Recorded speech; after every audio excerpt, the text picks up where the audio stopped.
Bonjour, nous sommes le groupe 1 de l'option Sciences et Laboratoires du lycée Saint-Joseph de Bru et aujourd'hui nous allons vous présenter notre prothèse médicale en plastique autocicatrisant imitant la peau. Mais pourquoi faire une prothèse comme ça? Car de nos jours, la production de plastique pollue énormément notre planète. Avec un plastique qui s'auto-répare, on peut réduire sa production en améliorant sa durabilité. Notre prothèse est constituée de deux polymères, le polyéthylacrylate et le polybutylméthacrylate. Pour fabriquer ce copolymère, on commence par synthétiser les deux monomères grâce à une estérification, pour l'éthylacrylate et pour le butylméthacrylate. Ensuite, on les polymérise. La polymérisation, c'est un procédé qui permet de regrouper les monomères en chaînes.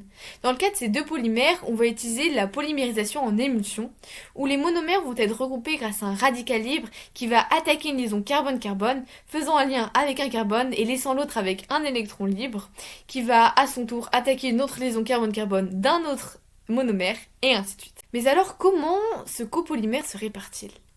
Pour notre matériau, on a décidé d'utiliser la méthode intrinsèque, c'est-à-dire qu'il se répare par lui-même de manière autonome, sans ajout extérieur et en permanence.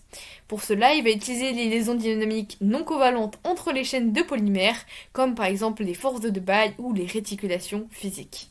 Les forces de Debye sont des forces d'attraction entre une molécule polaire, dipôle permanent, et apolaire, dipôle induit, alors que les réticulations physiques reposent sur des liaisons faibles comme les ponts hydrogènes. Ces interactions permettent aux extrémités des chaînes qui sont mobiles de se rattacher à des nanodomaines fixes et ainsi de créer et de recréer des structures solides.